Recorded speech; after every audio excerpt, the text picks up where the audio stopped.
La modernité à l'épreuve de l'urgence écologique.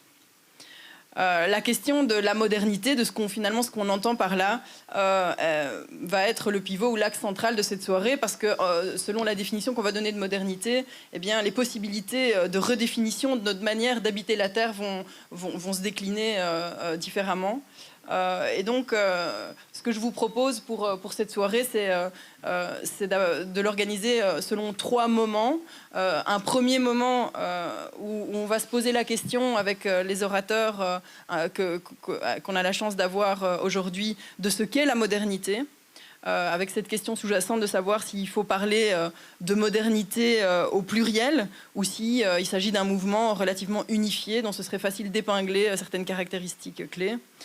Pour ensuite, dans un deuxième temps, identifier quels aspects de la modernité sont mis à l'épreuve de l'urgence écologique, comme le suggère l'intitulé même de cette conférence. La modernité semble être mise à l'épreuve de l'urgence écologique. Quels aspects, quelle modernité, quels aspects de ce paradigme historique sont donc incriminés ou mis à mal par cette situation de crise planétaire de l'environnement? Et troisième point, comment imaginer un au-delà de la modernité?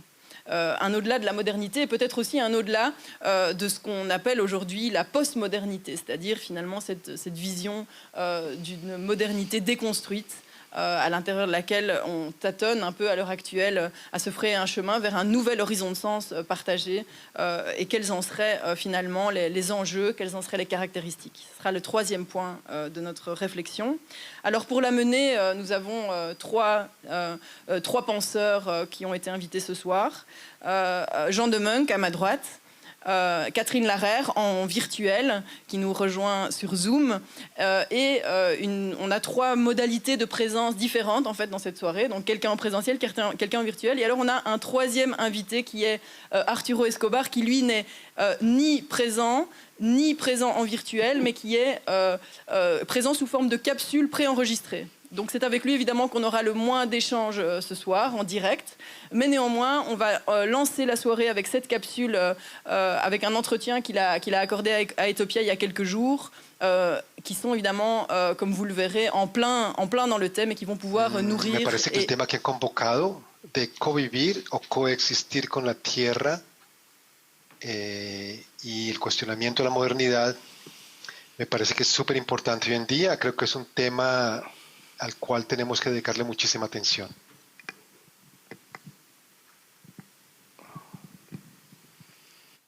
La modernidad está caracterizada por una especie de entramado, un entrelazamiento o un tejido de ideas, conocimientos, tecnologías y economías. Y la economía, particularmente la economía capitalista. Bueno, eso por un lado. A mí me gusta enfatizar que la modernidad se basa en un cierto número de dualismos o binarios constitutivos de la modernidad, especialmente el que aparece muy central hoy en día en el evento y en las discusiones tanto académicas como en los movimientos sociales, que es esa separación o binario o dualismo entre lo humano y lo no humano, o entre humanidad y naturaleza. Ese es uno de los dualismos fundantes de la modernidad. Pero el otro dualismo fundante de la modernidad, que es muy importante, y lo veremos un poco más adelante en la segunda pregunta, en la próxima pregunta, es el dualismo entre nosotros y ellos. Es decir, en ese momento histórico, nosotros, Europa, y ellos, el resto del mundo, con una escala jerárquica, ¿no?, de valores entre nosotros y ellos. Pero también me parece que la modernidad hay que caracterizarla en términos de lo que podemos llamar 4 creencias fuertes. Y las 4 creencias fuertes es, la primera creencia para mí, que es muy importante hoy en día, es la creencia en el individuo. El individuo como separado de la comunidad, el individuo como un ente autónomo, con fronteras, como una identidad que existe intrínsecamente por sí misma. Esa es la primera, y veremos luego, a medida que nos movamos en la conversación, de que esa idea de individuo es uno de los talones de Aquiles de las sociedades modernas y que de muchas formas también es una de las razones profundas de la crisis ambiental contemporánea. La segunda creencia es la creencia en la economía, la creencia en la economía como separada de todo el resto de la realidad, separada de lo social, de lo religioso, de lo espiritual, de lo cultural, de lo ambiental, de todo lo demás, y que es una invención de la modernidad que ha sido una invención muy potente, es decir, inventar la economía, como inventar las esferas separadas de la modernidad. Tenemos la economía, tenemos la sociedad, tenemos la cultura, tenemos el individuo, tenemos todas estas cosas que existen por sí solas. Ha sido una invención muy potente y le dio una ciencia a cada una de esas esferas constituidas. Entonces tenemos la ciencia económica, la sociología, la ciencia política, para el mundo natural obviamente las ciencias naturales, para el individuo la psicología, etcétera. Y todas esas ciencias y conocimientos han sido uno de los pilares fundamentales de la universidad, de la modernidad, perdón.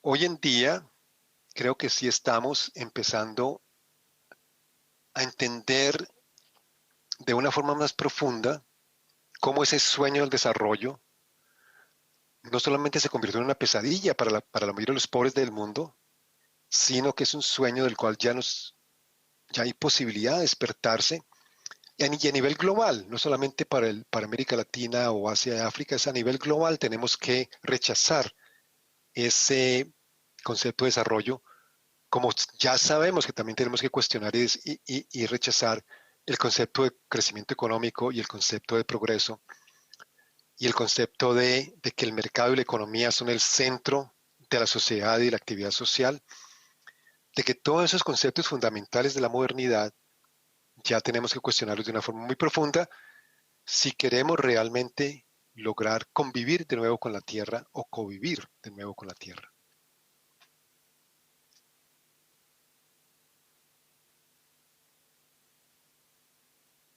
Y el terricidio me parece a mí que es un concepto más interesante y más amplio que el antropoceno, que es un poco académico, abstracto, o también que el cambio climático, obviamente, o aunque el colapso climático, porque cambio climático y colapso climático se refiere más que todo a la parte del clima y gases de carbono y todo esto, pero el terricidio es muchísimo más. Estamos acabando el planeta por donde quiera que miremos, estamos acabando el planeta. No solamente es el cambio climático, son los bosques y los páramos, las plantas y los animales, la biodiversidad, nuestros propios cuerpos. Entonces, y lo que sugieren este grupo de mujeres indígenas es que al asesinar la tierra, al cometer el terricidio, también estamos acabando con las condiciones necesarias para que los pueblos que viven en los territorios puedan persistir en sus formas de vida, puedan pervivir como los pueblos que son. Entonces, el antídoto al terricidio es lo que ustedes han convocado, que es convivir, cómo coexistimos de nuevo con la tierra. Y para coexistir con la tierra tenemos que desarrollar formas de sanar el tejido de interrelaciones que es la tierra. Es decir, cada cuerpo, cada lugar que habitamos, cada comunidad, es el resultado de un entramado de interrelaciones que han sido dañadas, que han sido vulneradas, que están siendo matadas por el modo de vivir, el modo de existir occidental moderno. Entonces, la estrategia tiene que ser cómo aprendemos a sanar, reparar el tejido de interrelaciones que es la tierra y que son los lugares y los cuerpos que habitamos.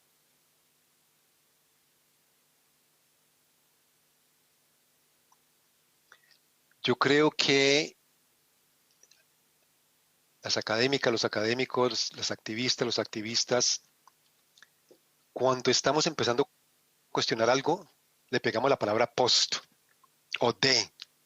Entonces, post-desarrollo o post-humanismo o post-dualismo o post-carbono. Y eso es porque todavía no sabemos exactamente qué es lo que puede venir después del post. Pero yo creo que hoy ya tenemos una idea mejor de qué puede venir después del post. Una de las respuestas es el pluriverso, el pluriverso. Y el pluriverso surge, por un lado, como un antídoto, si se quiere, a los excesos de la concepción del mundo como compuesto por un solo mundo, globalizado, capitalista en términos de mercados, de competitividad, de eficiencia, de productividad, consumista, etcétera, etcétera. Que con la globalización, especialmente en los últimos 30, 40 años, la globalización neoliberal, como se la llama, cada vez se cimentó más, se consolidó más esa idea de que estamos en un mundo globalizado, un mundo hecho de un solo mundo, de que hay una sola forma de vivir la vida, de pensar el mundo, de construir mundos, y que tiene que ser en base a la modernidad, básicamente, en base a las nociones de crecimiento económico, de progreso, más que todo de progreso material, de mercados, de productividad, de eficiencia, de individuos que buscan el éxito en mercados, etcétera, etcétera. En los 90, el movimiento zapatista, que ha sido muy sabio sobre muchas cosas en relación al mundo contemporáneo, empezó a decir que no solamente que no queremos participar en ese mundo, sino que debemos crear un mundo nuevo. Y que ese mundo nuevo que queremos crear tiene que ser un mundo donde quepan muchos mundos. Entonces, esa es la primera definición concreta del pluriverso. Un mundo donde quepan muchos mundos. No ese mundo hecho de un solo mundo, de nuevo, definido por la experiencia histórica europea, euroamericana, blanca, patriarcal, racista, etc., sino un mundo hecho de muchos mundos. O sea, por eso se habla de una transición civilizatoria hoy en día. O sea, de hablar de postdesarrollo, posthumanismo, ahora mucha gente, tanto en el norte global como en el sur global, están hablando de la necesidad de una transición civilizatoria. Esa transición civilizatoria es una transición del universo o del mundo hecho un solo mundo a un pluriverso o el mundo donde quepan muchos mundos.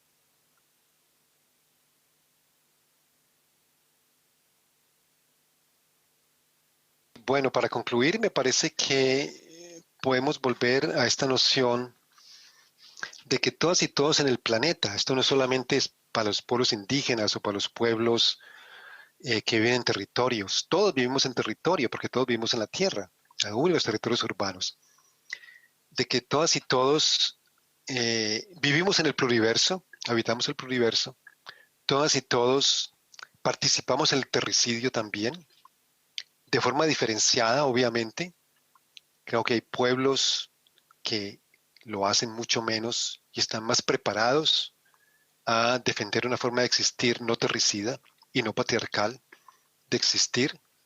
Y hay una, pues no he hablado mucho de esto, pero hay una conexión muy profunda entre patriarcado como ontología de la separación y del control por un lado y el terricidio por el otro, que también pensamiento feminista ha trazado a través de la historia.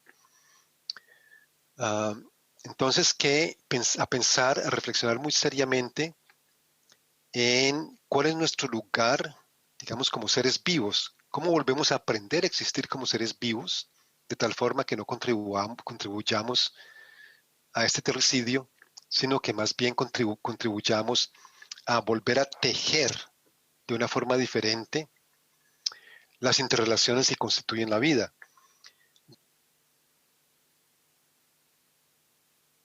Tenemos que reorganizar nuestras vidas a partir de una práctica que nos permita volver a ser tejedoras y tejedores conscientes de la red de la vida.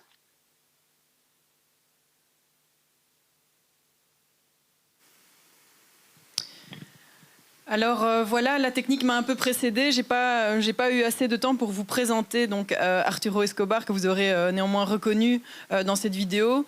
Donc lui qui est un penseur emblématique de l'époque contemporaine sur les questions de développement ou de critique du développement et du progrès. sur une critique décoloniale de l'écologie et sur donc cette réflexion qu'il nous a proposée, qui répondait finalement en un bloc à ces 3 sous-questions que je vous propose pour la soirée.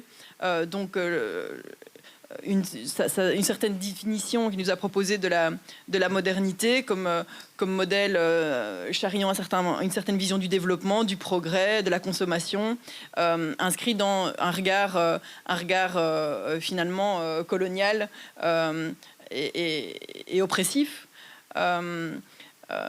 Avec la réponse à la deuxième question qui était déjà inclue finalement dans la première, quels aspects de la modernité sont mis à l'épreuve de l'urgence écologique? Eh bien, ce qu'il appelle le terracide ou l'écocide, qui est aussi un ethnocide. Et puis finalement, l'horizon qu'il ouvre, cet horizon de la pluriversalité qui vient remplacer l'universalité du discours, l'accent mis sur la régénération, sur l'importance de retisser du lien, et sur cette dialectique entre finalement la création d'un monde dans lequel puissent exister plusieurs mondes et en même temps l'appartenance commune à ce territoire planétaire. Donc voilà, Arturo Escobar, penseur américano-colombien, qu'on remercie pour cette capsule inspirante. Alors en ce qui concerne les 2 autres orateurs que nous avons ce soir, on va leur demander de séparer du coup ces 3 moments, ces 3 questions, et donc on va plutôt faire 3 volets de prise de parole plutôt que 3 blocs comme on a eu ici avec Escobar. Alors Catherine Larère, est-ce que vous nous entendez? Oui, je reprends. Oui, je vous entends. Vous m'entendez? Oui, je vous entends. Donc voilà. Oui, j'ai eu un problème. C'est que c'était sous-titré la présentation d'Escobar. Je crois, oui. Ah oui, vous n'avez pas vu les sous-titres? Non, parce que j'ai pas eu la vidéo. Ah d'accord. Bon. Donc j'ai saisi des mots, mais bon, je parle pas espagnol. Hein. Ça aurait été en anglais, ça aurait allé. Ah oui, d'accord. Bon, j'ai saisi des mots et puis je connais un peu ce qu'il fait, mais bon, bah, on va faire comme on peut. D'accord.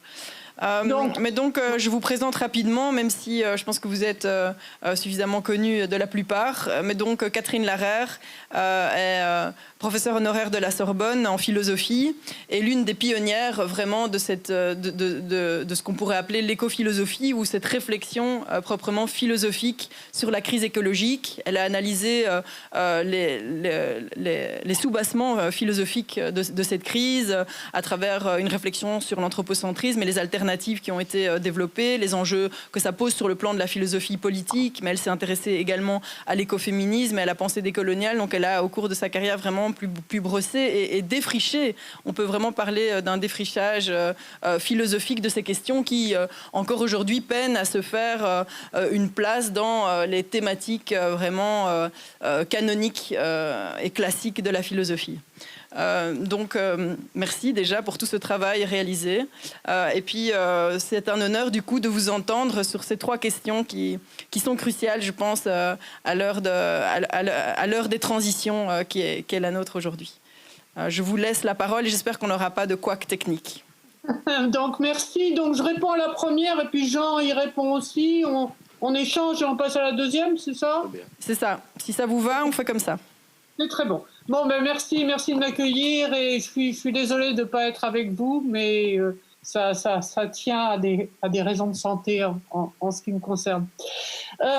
Donc oui, je disais, j'espère ne pas répéter, ou non, je pense pas que je répéterai, mais ne pas être complètement à côté de ce qu'a dit Escobar. Bon, à la question « Qu'est-ce que la modernité ?» Je l'ai entendu parler d'une époque historique. On va peut-être repartir de ça. C'est-à-dire qu'effectivement, je dirais que la modernité, c'est une configuration de différents éléments que je vais essayer de rappeler, qui apparaît en Europe au tournant du XVIe et du XVIIe siècle et qui se continue jusqu'à quand, c'est une chose, je crois, dont on va discuter. C'est une configuration d'éléments à la fois de pensée. Hein, on lie beaucoup la modernité à l'émergence au XVIIe siècle, d'une science nouvelle, d'une science comme il n'y en avait pas eu avant, finalement, d'une façon unifiée de penser de penser la nature dans ses différents aspects, une science qui s'accompagne d'une réflexion philosophique. Il y a Galilée, Newton, mais aussi Descartes, Locke et Kant, qui s'accompagne aussi d'une transformation importante dans les rapports entre les gens et en particulier de formes politiques nouvelles. C'est vrai que la modernité, c'est une émergence de formes d'état de droit et de démocratie comme on n'en avait pas connu auparavant, même si on va souvent chercher des antécédents des démocraties modernes dans l'Antiquité grecque. Et puis aussi, donc, une nouvelle façon de penser, de nouveaux rapports entre les hommes, et puis aussi de nouveaux rapports avec la nature, non seulement dans la façon de la penser, mais surtout dans la façon d'agir. C'est le développement. Cette science a je vais citer Descartes, qui nous rendra, disait Descartes, comme maître et possesseur de la nature, a une vocation qu'elle dit utile, et qui va être des formes de techniques, une technique gouvernée par la science qu'on n'avait pas connue auparavant. Donc avec ça, il faudrait lier des éléments culturels, des éléments religieux.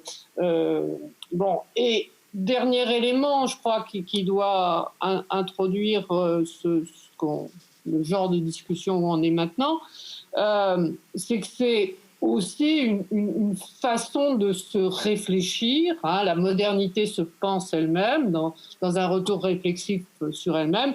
Si bien que d'une certaine façon, ce que je suis en train de vous dire fait partie de la modernité, et ce que Escobar a dit fait aussi partie de la modernité. Alors c'est pour ça que je retiendrai ce qu'avait dit Bruno Latour dans un livre dont le titre est très, très éclatant, Nous n'avons jamais été modernes, quand elle disait que ce qui caractérisait cette modernité, dans la façon dont elle se réfléchissait elle-même, c'était de se mettre à part de toutes les autres façons de penser, d'agir et de faire auparavant, parce que ces gens du XVIIe au siècle et européens aujourd'hui, c'est aussi dans la découverte du monde, le moment où l'Europe conquiert le monde entier et se soumet plus ou moins. Eh bien, au lieu de se penser une à côté d'autres, en disant il y a nous, et puis il y a eu les Chinois, et puis il y a eu ce qu'il y avait en Amérique avant qu'on y arrive, et puis les Africains, va poser qu'il y a toute une particularité de culture, mais que seule la modernité est universelle, ce qui va à la fois lui dire, faire dire à la modernité, je peux parler au nom de l'humanité, et se prétendre aussi capable de comprendre les autres particularismes.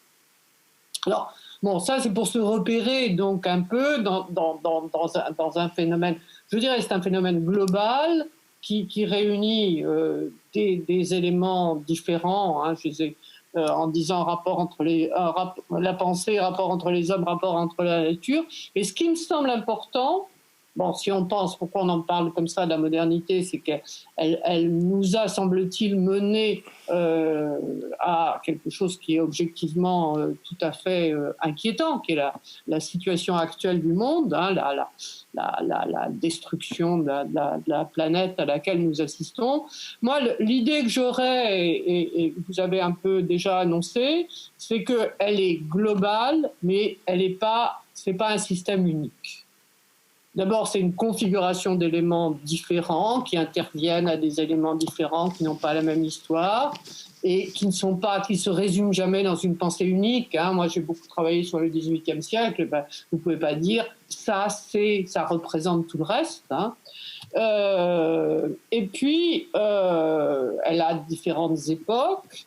Et puis, elle fait pas un tout, c'est-à-dire on peut critiquer un certain type de rapport au monde.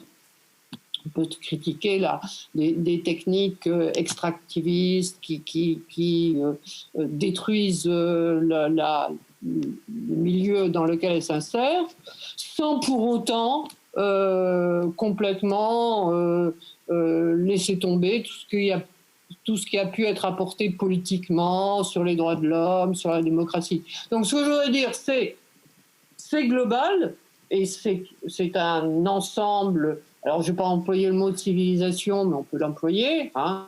C'est un ensemble civilisationnel extrêmement important, extrêmement fort et qui a réussi à s'imposer à l'ensemble du monde. Pour moi, ce n'est pas un système unique, global. Je crois qu'on emploie beaucoup trop le terme de système ces derniers temps. Et du coup, on en fait une sorte de masse unique où on la jette ou on la garde. Je crois que ce n'est pas possible. Hein. Et si il faut effectivement, par certains côtés, sortir de cette emprise sur la nature, sur les autres cultures ou civilisations, c'est pas en rejetant totalement ce qu'est la modernité. Donc il faut essayer à la fois d'en voir l'unité et puis d'en voir les prises qu'elle donne. Je donnerai simplement un exemple. Hein, je regrette que Nastasia Kinski ne soit pas là parce que je pense que là, et c'est là important que Escobar soit intervenu, je pense que la grande critique de la modernité, elle est venue de l'extérieur, elle est venue de l'anthropologie, elle est venue des autres cultures. Et donc, ça, c'est extrêmement important. Pour autant, on ne peut pas jeter complètement la modernité. Je prends juste un exemple pour terminer. Dans cette modernité, il y a une science qui est devenue un peu le langage universel du monde. Il y a des applications, certaines qu'on peut remettre en cause, d'autres pas. J'en prendrai une simple qui est la médecine. Je crois que personne voyant un enfant ou une femme ou un homme qui a une grosse infection refuserait de lui donner des antibiotiques. Il y a, quand on voit la façon dont les antibiotiques sont arrivés, les gens qui mourraient ne mourraient plus. En même temps, nous savons très bien que l'utilisation des antibiotiques a conduit à des phénomènes d'antibiorésistance qui sont, disent certains, plus grave encore que la pandémie dont nous souffrons. Donc il y a un problème. Qu'est-ce qu'on garde de la modernité en se débarrassant de tout ce qui va avec cette modernité et qui est extrêmement nocif. Voilà. Donc là, vous prenez déjà un peu d'avance sur les deux prochaines questions, mais je m'en doutais un peu. C'est difficile, évidemment, de définir la modernité sans déjà, finalement, esquisser un début de critique. Donc je retiens l'importance de la science, un projet de maîtrise, un certain rapport aux autres humains, un certain rapport à la nature, la dimension d'autoréflexivité aussi, on pourrait appeler ça, dans d'autres termes, le sens critique, et une vision qui, finalement, tout en étant globale, n'est pas forcément unique ou univoque. Et je pense qu'avec l'intervention de Jean de Muncke qui va suivre, on va pouvoir continuer finalement sans que ce soit forcément en contradiction avec ce qui vient d'être dit, mais plutôt pour appuyer et préciser encore un peu cette dimension un peu plurivoque de la modernité. Alors Jean de Muncke qui est donc une double casquette de philosophe et de sociologue qu'il met donc au service d'une réflexion éthique et philosophique dans le cadre de l'Université catholique de Louvain où il est professeur en faculté de sciences politiques. Et tout au long de sa carrière, il s'est intéressé à ces questions liées au développement durable, à l'écologie et à la façon dont nous pouvons faire finalement entrer tout cela en politique. Donc je vous cède la parole et je vous remercie de votre présence ce soir. Bien, ok, merci Charlotte pour cette introduction. J'ai vraiment beaucoup de plaisir à parler avec Catherine, vous savez, parce que je ne l'avais jamais rencontrée. Et voilà, c'est vraiment, c'est une auteure, dit-on aujourd'hui, une auteure extrêmement importante dans le champ de la philosophie. Vraiment pionnière. Je suis ravi et honoré de parler avec Catherine et d'entendre, bien entendu, Arturo en différé.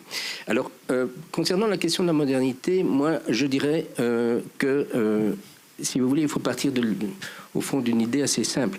Les modernes disent toujours qu'ils ouvrent un nouveau monde. C'est la définition même de la modernité, c'est au fond une époque qui se définit comme toujours nouvelle. Et cette affirmation ne cesse en fait de se répéter tout au long de l'histoire de la modernité, depuis les modernes, même du XVIIe siècle, enfin les modernes littéraires, hein, qui disaient « mais nous sommes contre les anciens, hein, nous sommes modernes ». Bon, donc, quand Arturo dit que dans les années 90, les mouvements révolutionnaires sortent de la modernité, pas du tout. Ils sont tout à fait modernes. Vouloir un mundo nuevo, c'est par excellence et par définition la modernité elle-même. Donc la modernité se dit toujours nouvelle, elle est un projet de rupture. Et donc, moi, je dirais le deuxième point, alors effectivement, comme l'a dit Catherine, elle est très plurivoque, cette modernité, je vais y venir, mais il y a quand même d'abord et avant tout un fil rouge dans toutes les affirmations modernes qui définit le projet de la modernité, me semble-t-il, c'est l'émancipation. C'est s'émanciper d'abord des nécessités naturelles. Donc il y a dans le geste moderne une volonté de libérer l'humanité de la faim, du froid, de la maladie, des épidémies, à travers un nouveau rapport à la nature qui ne soit pas un rapport marqué par le fatalisme. Et donc cet aspect-là est très important. Et d'autre part, deuxième aspect de l'émancipation, il s'agit, à travers les multiples mouvements modernes, que ce soit ceux de l'Aufklärung et du libéralisme, et puis le mouvement du socialisme, et aujourd'hui le mouvement des critiques du patriarcat ou du centrage sur l'hétérosexualité, etc. Il y a toujours, et c'est ça qui fait la modernité, la volonté de se libérer du pouvoir d'autrui, du pouvoir de la société, du pouvoir aussi de la communauté. C'est pour ça que quand Arturo dit la modernité est l'apologie de l'individu, certes, mais c'est parce que c'est l'apologie de la liberté. Donc, je suis en train de donner là maintenant une version tout à fait différente, mais je vais y venir au propos d'Arturo, parce qu'en fait je suis d'accord avec lui, mais qui me semble compléter la définition d'Arturo. La modernité, ce sont des idéaux qui ne cessent en fait de nous animer et qui traversent aussi le champ de l'écologie politique comme tel. Maintenant, Arturo a quand même raison de dire et de mettre l'accent sur le fait que la modernité a aussi produit des formes de domination. Donc il y a un pôle domination, c'est-à-dire que dans l'effort de réaliser les idéaux, on constate que la modernité ne cesse en quelque sorte d'échouer, de rater en quelque sorte la réalisation de la démocratie, de la liberté, de l'émancipation pour tous, et d'échouer de façon partielle, voire d'échouer de façon totale et de se renverser dans son contraire. C'est-à-dire qu'il y a une dialectique de la modernité qui, à un moment donné, débouche effectivement sur des formes de domination. Et ça dépend des époques et ça dépend des lieux. Arturo vient d'un continent qui a été particulièrement victime de cette dialectique absolument mauvaise de la modernité qui se transforme en domination. Domination de l'indigène, domination de la nature, exploitation, etc. Mais nous aussi, en Europe, nous avons été victimes de cela, et il y a des époques dans notre histoire où la destruction de la nature, la destruction même de la liberté a été véritablement la marque de la modernité. Le fascisme fut un mouvement moderne. Donc il faut tenir en fait deux choses. D'un côté, qu'il y a des idéaux auxquels d'ailleurs nous tenons tous, sans l'ombre d'un doute, lorsque nous sommes honnêtes, des idéaux de la modernité auxquels nous adhérons, donc, et d'un autre côté, que le mouvement historique est bel et bien un mouvement qui peut nous entraîner, pas nécessairement, mais qui peut nous entraîner vers des nouvelles formes de domination typiquement modernes, là pour le coup, qui ne sont pas traditionnelles, qui ne sont pas prémodernes. Le fascisme, le totalitarisme sont des dominations typiquement modernes. Donc la vraie question pour moi, c'est la question de savoir qu'est-ce qui fait qu'à un moment donné, des idéaux se renversent en leur contraire. Et c'est là qu'effectivement Arturo de nouveau a raison quand il dit il y a des versions, par exemple de la nature, ou des versions de la liberté qui sont en fait destructrices de la nature ou de la liberté. Et ça, nous devons porter un diagnostic sur ces questions-là. C'est justement le travail essentiel qui doit être fait. Donc, moi, je dirais, complétons la définition d'Arturo, reconnaissons que liberté, égalité, libération de la nécessité par rapport à la nature sont des idéaux modernes. Et donc, pensons notre rapport à la modernité dans cette dialectique avec la domination qu'elle ne cesse d'engendrer. Et puis, il y a encore un point, je ne sais pas si... Ok. Il y a encore un point, c'est le point suivant. Au fond, c'est la modernité qui avance en différenciant un certain nombre de domaines. Le propre des sociétés modernes, c'est effectivement de faire des différences entre la science et la politique, entre la politique et l'économie. La politique n'est pas l'économie. De faire une différence entre l'économie et l'art, c'est-à-dire le travail sur la sensibilité. Et donc, je pense, si vous voulez, que la modernité est déjà plurivoque, en fait. Au fond, on pourrait dire ceci, notamment dans le rapport à la question de la nature traité par Catherine. Elle a tout à fait raison de dire que le projet de devenir maître et possesseur de la nature définit la modernité, mais ce n'est qu'une modernité. Parmi d'autres, il y a d'autres versions de la modernité. Je veux par exemple évoquer ici le romantisme, c'est-à-dire le début d'un art moderne autonome qui a porté quand même une idée de la nature qui était très différente et qui était même hostile en fait à la science.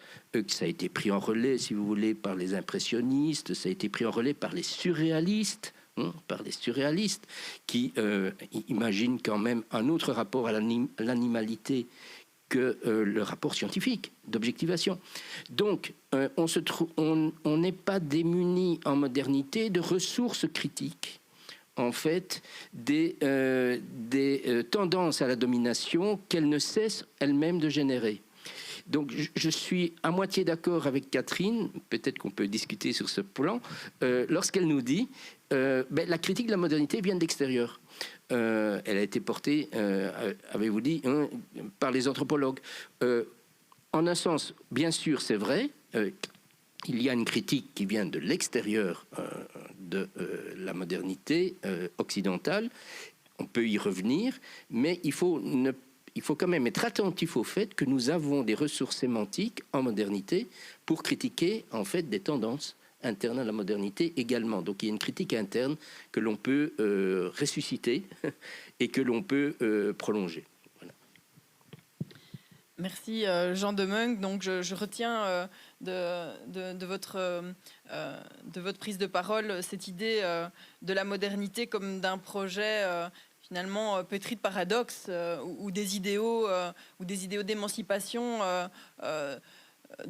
sans s'annuler purement et simplement, se traduisent finalement en mécanismes de domination, que ça concerne le rapport des humains entre eux ou le rapport à la nature, parce que finalement l'écocide pourrait aussi être le retour, malheureux d'un projet de maîtrise de la nature. Enfin, en tout cas, on est dans quelque chose d'une forme de contre-productivité par rapport au projet initial, mais néanmoins avec l'intérêt de garder peut-être les idéaux, de ne pas jeter le bébé avec l'eau du bain, comme on pourrait dire, si vous me permettez l'expression. Et puis la modernité peut-être en partie aussi comme quelque part un échec de ce projet d'émancipation, Oui. en tout cas un échec partiel. Et puis une modernité plurielle en interne également.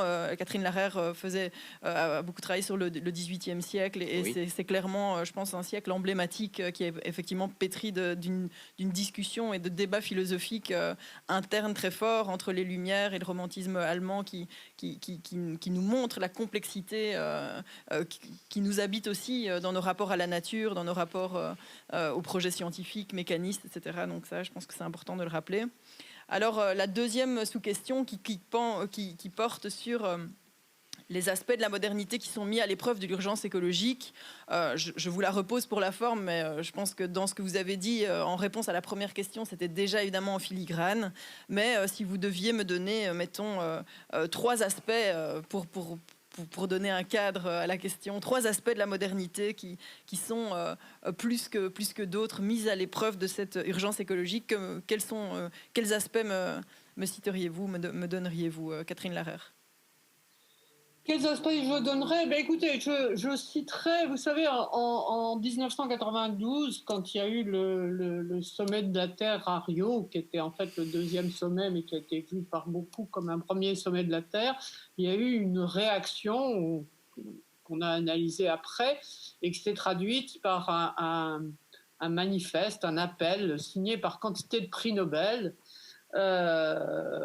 l'appel de Heidelberg, et qui critiquait ce qui était en train de se faire à Rio, donc le rassemblement aussi bien des représentants des gouvernements que des ONG, se souciant du mauvais état de la Terre, et ils s'inquiétaient, ces signataires scientifiques, qu'un esprit irrationnel et plein d'ignorance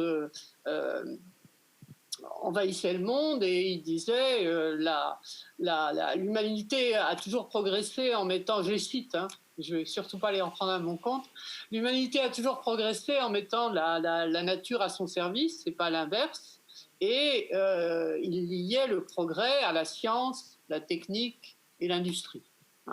Je crois que ce qui nous pose le plus de problèmes actuellement, alors est-ce que c'est la science? Oui, c'est une certaine science. C'est une prise sur le monde par la technique et l'industrie qui a des conséquences aussi sur les rapports avec des gens entre eux. Donc je crois que ce qui est en cause dans la modernité, c'est pour ça qu'on cite si souvent Descartes ou Bacon, c'est cette ambition de mettre le monde à son service, de mettre la nature à son service, qui aboutit à sa destruction. C'est ça actuellement qui est en cause. Et quand je disais la modernité, c'est pas un système, c'est quelque chose de global, c'est des éléments qui s'accordent assez bien les uns aux autres, mais qui sont séparables. Là, je posais très clairement la question de la démocratie, parce qu'il y a eu tout un discours qui s'est répandu chez certains, de dire, mais et si je reviens à ce que vient de dire Jean Demeung, si l'émancipation des hommes entre eux avait pour conséquence la domination sur la nature et l'abondance que c'était censé apporter, et donc, eh bien, si nous mettons fin à cette attitude de domination de la nature qui aboutit à sa destruction, appelez ça écocide comme vous voulez, eh bien peut-être que la démocratie n'est plus possible.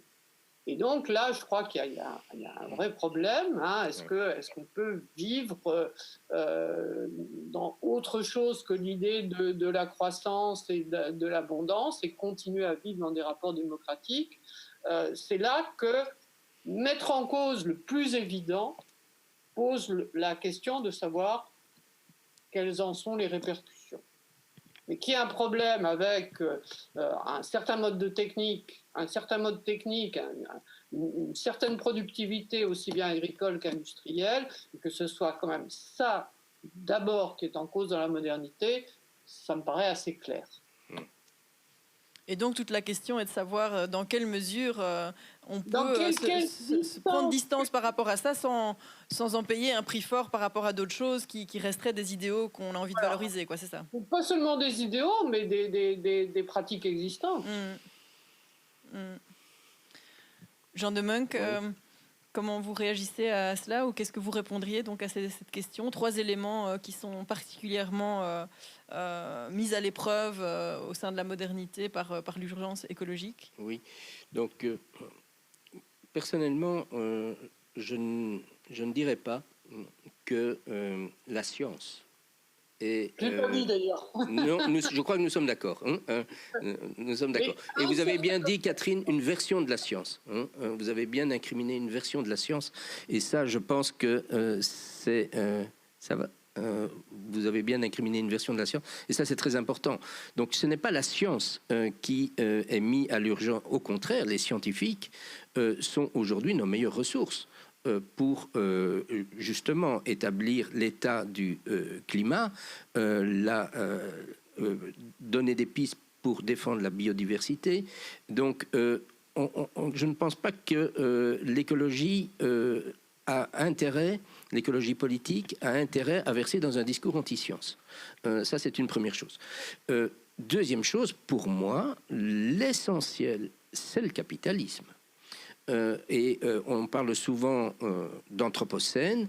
À juste titre, certains sociologues soulignent le fait qu'il faut changer le mot.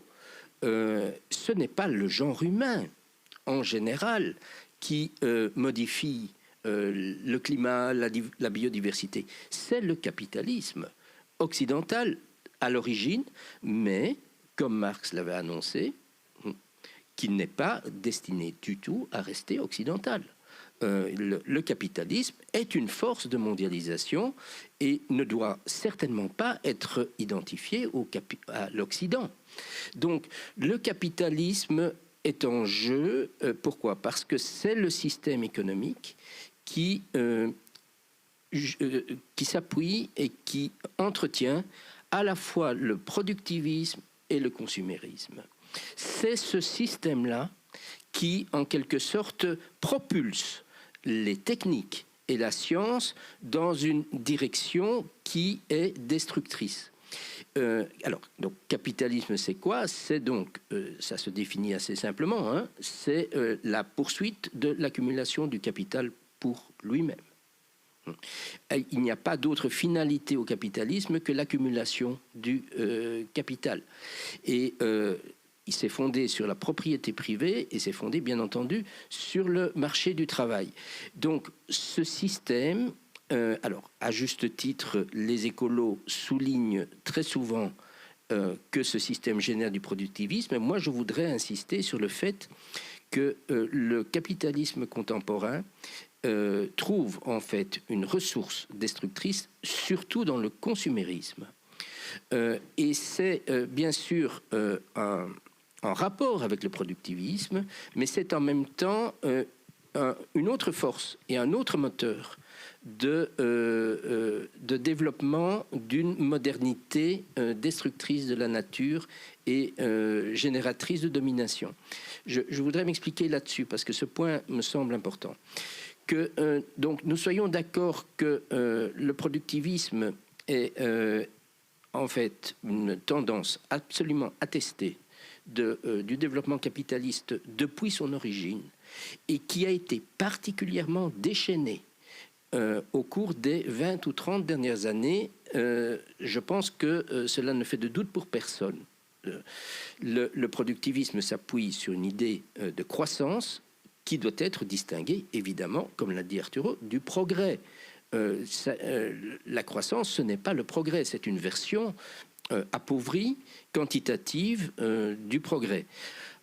Mais il faut comprendre ceci, c'est que le capitalisme, depuis les années 20, grosso modo, du siècle dernier, ne se justifie plus uniquement à travers des doctrines de progrès. Le capitalisme se justifie à travers la proposition d'un consumérisme généralisé.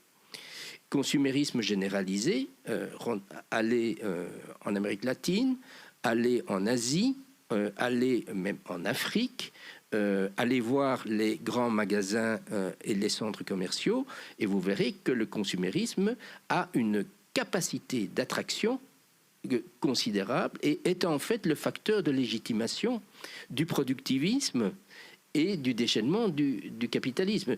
Donc, critiquer le productivisme, c'est une chose, mais critiquer le consumérisme, c'est plus difficile.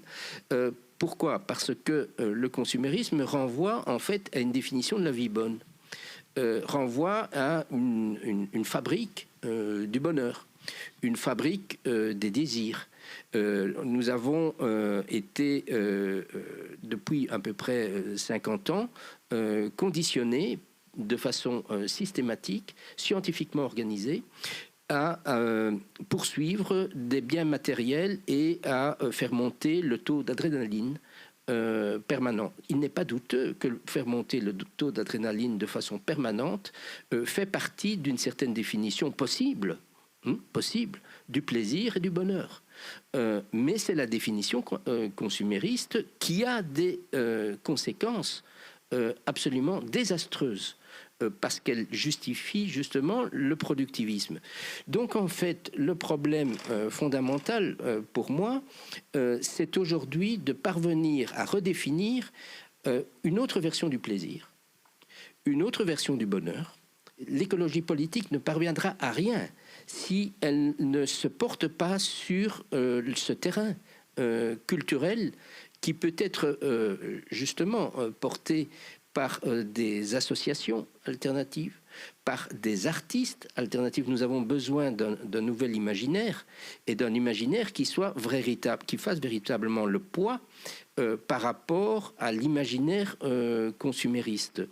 Il y a un travail très intéressant que je vous conseille de lire d'un de mes collègues sociologues, Campbell, qui a montré à quel point toute l'industrie de l'advertisement s'est emparée des idéaux du romantisme et des idéaux du modernisme, notamment les idéaux du beau paysage.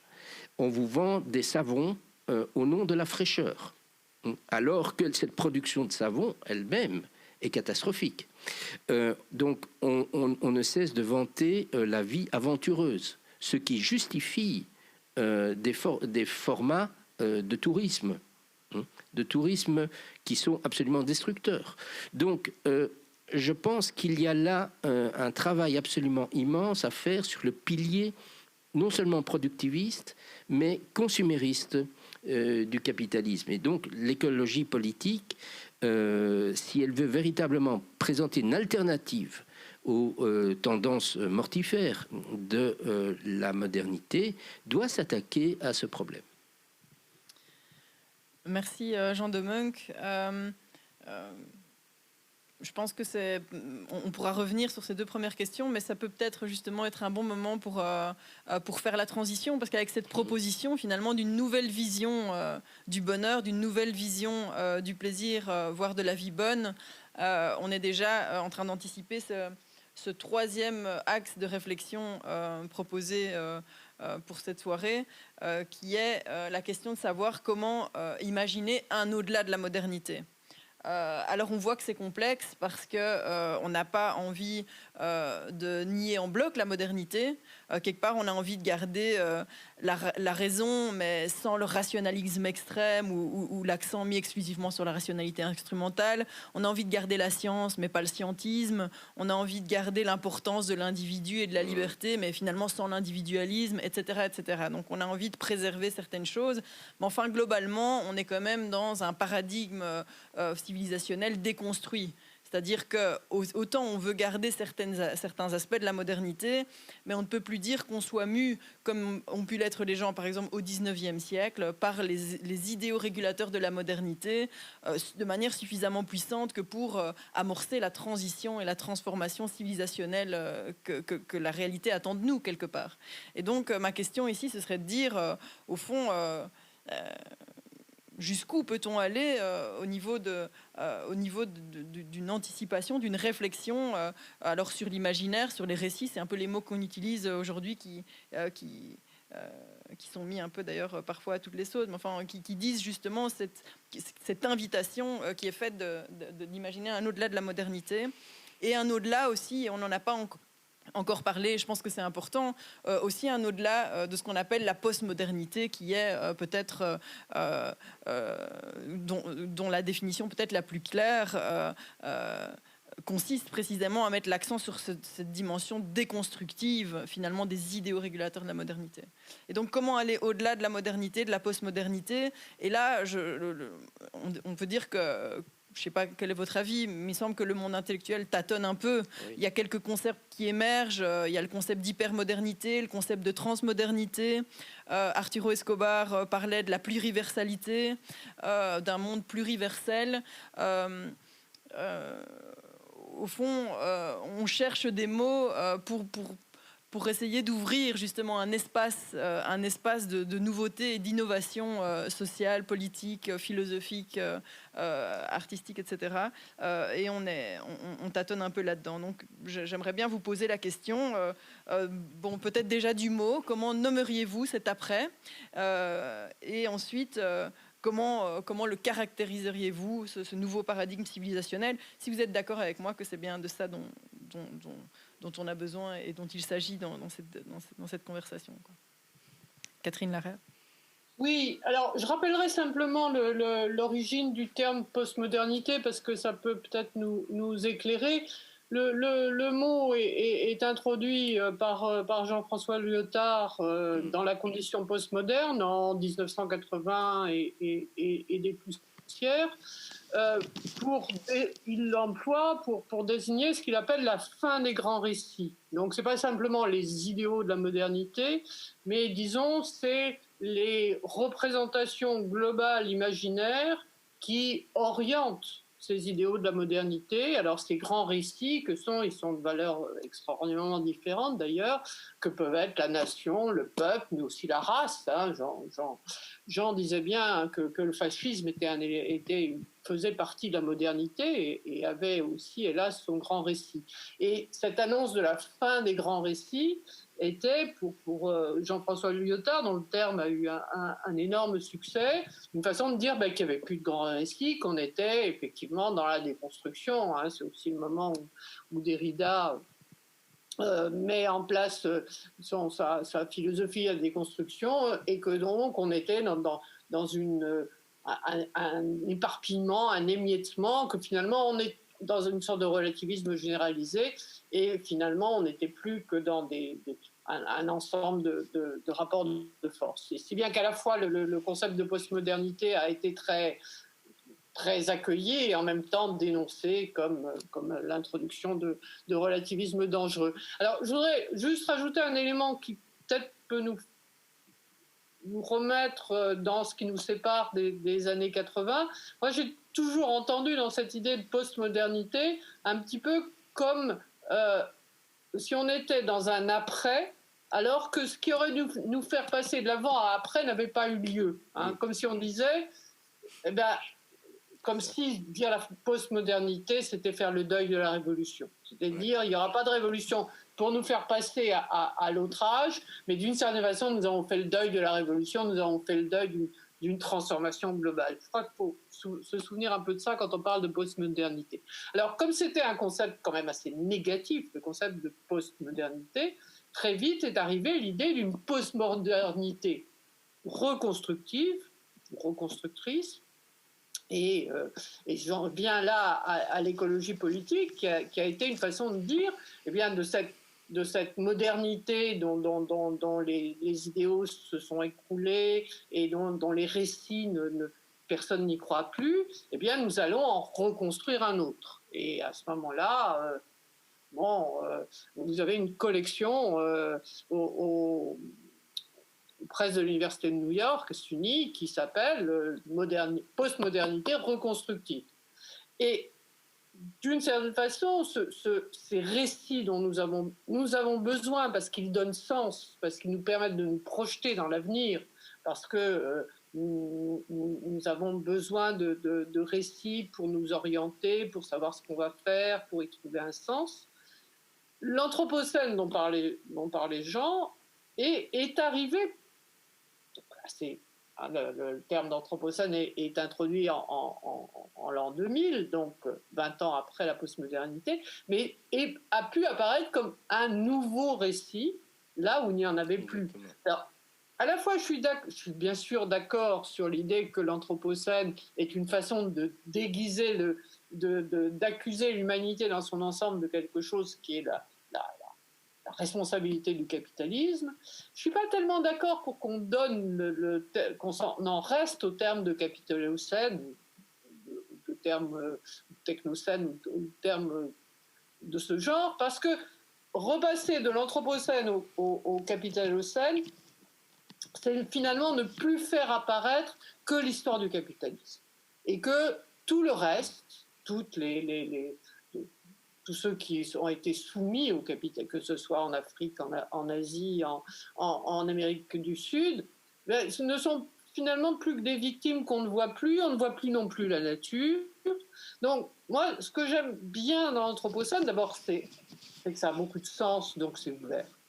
Et que ça dit aussi qu'on a besoin d'un récit, et qu'on a besoin d'un récit où on tienne compte à la fois de la diversité et quand même de quelque chose qui est une unité de l'humanité. Alors vous savez peut-être que la philosophe américaine Donna Haraway a proposé, elle, de parler de Cthulhucène ou Cthulhucène, qui est Cthulhu, c'est le nom d'une araignée d'Amérique latine, pour dire cette ère nouvelle dans laquelle la modernité capitaliste, productiviste, socialiste aussi d'ailleurs, a mis le monde, elle attaque aussi. Elle est dangereuse aussi pour les êtres vivants et pour les petites araignées dont personne ne se soucie. Et peut-être qu'on n'en a pas assez parlé jusqu'à présent du fait que nos pratiques destructives ne détruisent pas que les humains. On a parlé d'écocide, mais ça reste très vague. Donc, postmodernité, bon, peu importe. Mais ce que je voudrais, c'est qu'on soit suffisamment après pour trouver des mots. Et en attendant autre chose, moi, j'aime assez le terme d'anthropocène parce qu'il dit que nous sommes dans une époque différente. Il dit que le terme d'anthropocène, dans cette terre modifiée par l'humanité, pas pour son bien, c'est pas un aspect de notre vie, c'est l'intégrité de notre vie. D'accord. Tous les aspects de notre vie sont marqués par ça. Hein. Que ce soit le terrorisme, que ce soit... Nul n'échappe à cette condition humaine actuelle qui est de vivre dans un monde transformé par les actions des hommes et dans un monde qui est à la fois divers et qui quand même s'unifie par ses conséquences mêmes. Donc, hypermodernité, certainement pas. Bon, transmodernité, je ne sais pas très bien ce que ça veut dire. Ce que je voudrais, c'est que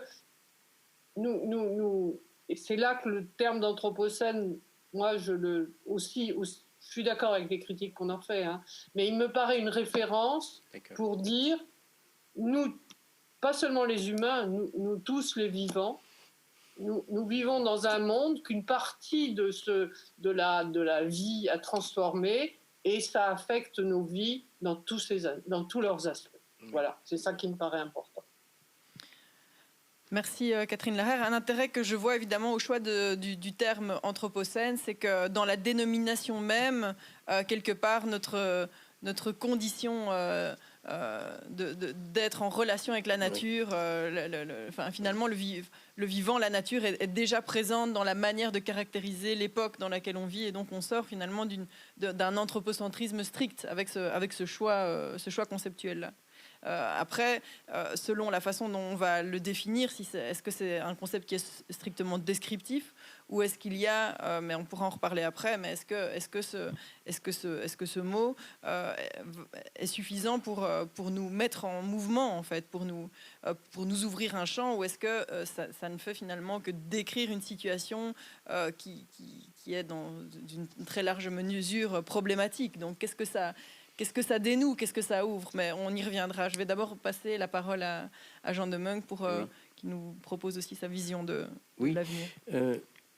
Donc, merci Catherine de rappeler la référence Lyotard qui me semble tout à fait essentielle quand on parle de postmodernité.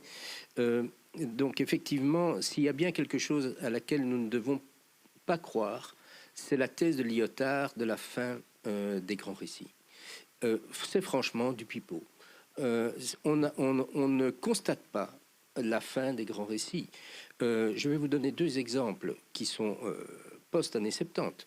Le développement d'un grand récit musulman est aujourd'hui, bien évidemment, une force, un imaginaire politique terriblement efficace, terriblement puissant. De la même façon que, en fait, tout le néolibéralisme repose sur un grand récit. Le néolibéralisme repose sur le récit de la libération de l'individu et donc une lecture de l'histoire de l'espèce humaine comme, au fond, le cœur des esclaves, hein, qui est devenu l'hymne du MR. Donc on est là devant, si vous voulez, un imaginaire qui est terriblement structurant, terriblement puissant. Alors c'est vrai que les grands récits chrétiens et socialistes, c'est-à-dire de l'homme travailleur, se sont, eux, affaiblis. Mais ça ne veut pas dire que nous sommes rentrés dans un univers sans grand récit. Et je pense que, et Catherine a tout à fait raison, on peut même aller plus loin qu'elle et dire une des forces de l'écologie politique aujourd'hui, c'est de proposer un grand récit. C'est-à-dire de proposer, au fond, une lecture de l'histoire de l'espèce humaine qui présente l'espèce humaine comme cette espèce qui est à la fois naturelle et qui est à la fois exceptionnelle et qui, en se déployant, en se développant, produit des effets ambivalents. C'est-à-dire qu'elle crée, ça c'est la version un peu enchantée, disons socialiste, elle crée, elle aménage son monde, elle travaille, et en même temps elle détruit. Et quand on lit, on voit le succès d'un ouvrage comme celui de Harari, Homo sapiens. Moi, je vois ça auprès des étudiants qui ont tous lu Homo sapiens. En fait, c'est le grand récit. C'est le grand récit de l'Anthropocène qui nous raconte. Et je pense que ça, ce n'est pas une faiblesse. Il ne faut pas se débarrasser des grands récits, il ne faut pas s'en moquer. On ne fait pas de politique au niveau collectif sans un grand récit. Et donc, je suis d'accord, l'Anthropocène est un grand récit.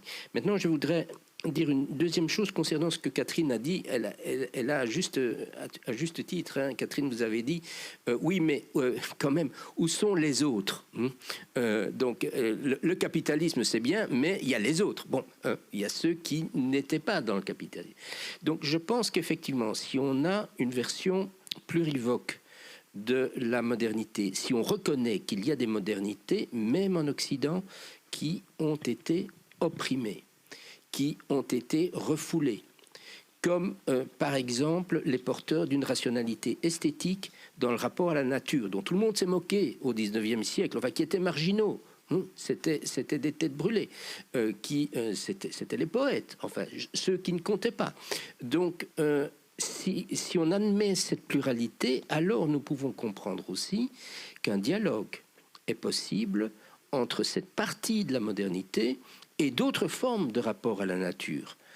Bien sûr que les Amérindiens nous apprennent quelque chose d'essentiel sur le rapport à l'environnement. Bien sûr que nous pouvons, et nous comprenons un peu mieux maintenant qu'avant, nous pouvons nous inspirer de certaines sagesses bouddhistes, par exemple. Et la construction d'une version alternative de la nature va passer par ce dialogue interculturel de type cosmopolitique. On ne sort pas pour autant des idéaux de la modernité, on y est en plein. On est en plein dans les idéaux de la raison élargie qui intègrent effectivement des éléments sémantiques qui viennent éventuellement d'autres traditions. Donc ça me semble une deuxième piste pour l'avenir. Et puis il y a une troisième dont on n'a pas parlé jusqu'à présent, mais je sais que Catherine est une spécialiste de l'écoféminisme qui a beaucoup insisté sur ce point, et je pense qu'il y a là une piste importante. un des points de rencontre du féminisme et de l'écologie, c'est quand même la question du soin. C'est quand même la question de la relation. De la relation de soi. Alors, je voudrais peut-être juste dire une chose là-dessus, et ça fait le lien avec le capitalisme. Ce que nous voyons aujourd'hui, c'est quand même un différentiel très grand entre le secteur, je dirais, des machines, le secteur manufacturier, si vous voulez, économique, numérique, qui permet des gains de productivité extraordinaires. Et ces gains de productivité, aujourd'hui, soutiennent le productivisme. Ça, c'est une chose. Mais, en se développant, on tue du travail dans ce secteur et il y a d'autre part un secteur des services dont donc éducation, santé, aide aux personnes âgées, handicap, aide sociale, donc tout ce secteur de l'aide, donc du care si on veut, dont la caractéristique principale sur le plan économique, avec la lecture, les lentilles capitalistes, la caractéristique principale de ce secteur, c'est que les gains de productivité sont très difficiles dans ce secteur. C'est-à-dire que vous pouvez gagner en productivité considérablement en remplaçant le travail humain, par exemple celui des vendeuses de grands magasins avec des systèmes informatiques, mais vous ne pouvez pas remplacer par des systèmes informatiques la relation d'éducation, la relation de santé, la relation d'aide sociale, l'aide à la vieillesse, etc. Donc en fait, ce sont des secteurs à productivité faible. Or, ce sont les secteurs qui sont porteurs d'utopie. Du point de vue de l'écologie politique, c'est ce secteur-là qui est le secteur important qui parviendrait à faire basculer justement, à nous faire sortir du productivisme. Donc je pense qu'effectivement une lutte politique de défense de ce secteur qui passe notamment en Europe par la défense de l'État social, puisque l'État social est le mécanisme par lequel on a retiré au marché les soins, l'aide, etc. Donc le care, ce secteur est véritablement un potentiel d'avenir, constitue un potentiel d'avenir extrêmement important pour une autre société. Mais est-ce qu'il n'y a pas là un paradoxe? Parce que ce secteur, tout le secteur de l'aide sociale, est-ce qu'il n'est pas intrinsèquement lié, historiquement et intrinsèquement, au productivisme? Pourquoi? Eh bien, parce que tout notre système de sécurité sociale fonctionne quand même, a été quand même instauré comme finalement un adjuvant à la mise en place de l'industrialisation et comme une condition de possibilité de sa survie, et qu'ensuite les capitaux qui sont investis dans le care découlent finalement d'une forme de surplus généré par le productivisme. Je fais référence ici au travail de Pascal Vielle, de Lucé Louvain, oui, qui travaille sur ces questions et sur une forme de cercle vicieux dont il s'agirait aujourd'hui de sortir pour justement créer une nouvelle société qui n'a plus besoin du productivisme pour nourrir le care ou la sécurité sociale, l'aide sociale, quelque part. Oui, mais donc ce que vous dites, me semble-t-il, conforte ce que j'avance. C'est-à-dire que le secteur du care, entre guillemets, si on veut bien l'étendre, inclure dans le care l'éducation, la santé, en fait, tout ce qu'on appelle aujourd'hui les services financés par l'État, au fond, tous ces services ont été quand même démercantilisés par l'État social en Europe. On peut globalement considérer que ça représente 40% du produit intérieur brut. Vous pensez bien que aujourd'hui, les puissances financières cherchent à s'emparer de tout ce secteur de la santé, de l'éducation, de faire payer l'accès aux écoles, aux universités, parce que ce sont des possibilités quand même d'accumulation, même si elles sont relativement faibles. parce que les gains de productivité sont faibles. Mais on cherche à détruire ce secteur. Donc il faut défendre véritablement cette poche de résistance à la logique à la fois productiviste et consumériste. Donc, Catherine, tu voulais réagir? Si je peux intervenir. Oui. Parce que j'étais pas d'accord avec la remarque que vous avez fait, Charlotte, à ce que disait Jean sur le secteur social, sur le care, sur la possibilité d'y avoir des gains de productivité, sur son importance, parce que vous avez dit ah oui, mais ça a accompagné le développement du capitalisme et finalement ça l'a permis. C'est quand je faisais de façon un peu générale et abstraite au début allusion au fait que la modernité ou le capitalisme, ça n'est pas un système, c'est à ça que je pensais. C'est-à-dire à l'idée de tout se tient. Donc, s'il y a quelque chose qu'on voit comme un peu bon, mais en fait, c'est le système social a permis au capitalisme de se développer et d'être encore plus productif. C'est cette idée que tout est tellement connecté, tout est tellement lié, c'est l'idée systémique, que tout est tellement lié que si on peut pas isoler un morceau. Mais je ne crois pas du tout. C'est-à-dire, oui, ça peut former système, oui, le capitalisme peut trouver avantage dans le fait que ces ouvriers ne meurent pas ou ne se révoltent pas complètement parce qu'il y a quelque chose qui les accompagne. Il ne faut pas oublier que c'est un ensemble de luttes qui ont permis ça et que c'est l'ensemble des luttes, un grand nombre de luttes à la fin du 19e siècle et au 20e siècle qui ont permis la mise en place de systèmes sociaux et que, comme disait Jean, le capitalisme n'a qu'une idée, c'est de s'en débarrasser. Alors, on a quand même appris quelque chose de très important pendant le début de la pandémie. On avait vu, alors moi je parle de France, on avait vu nos gouvernements en train de soumettre l'hôpital à une rentabilité gestionnaire qui n'avait pas grand-chose à voir ni avec le soin dans tous les sens du terme, ni avec la guérison. Puis on s'est rendu compte que c'était essentiel. Et comme disait notre ancienne ministre de la Justice, Christiane Taubira, c'est des bonnes femmes qu'on fait tenir. Si ça ne s'est pas effondré pendant le confinement, c'est grâce à des bonnes femmes, aux infirmières, aux instituts, à tout. Bon. Donc, je crois que moi, je dirais pas c'est un bloc, et on peut pas y toucher parce que tout se tient. Il y a des endroits qui sont bons, qui peuvent être menacés et qu'il faut défendre. Et je pense tout ce que la pandémie nous a appris sur l'importance ce qu'on a appelé les premiers de corvée, sur l'importance de tous ces travaux invisibles qui sont faits aussi par des hommes d'ailleurs, de tous ces travaux invisibles, eh bien ça doit nous rendre sensibles au fait qu'il faut se battre pour ça et pour que ça soit reconnu et pour qu'on en ait plus, quoi. Tout à fait. Bon, alors ici, je ne veux pas non plus rentrer dans ce débat à outrance, mais quand même, ce que je voudrais souligner par rapport à ça, et je vous le renverrai du coup comme une question, et pour élargir un peu cette question précise, c'est...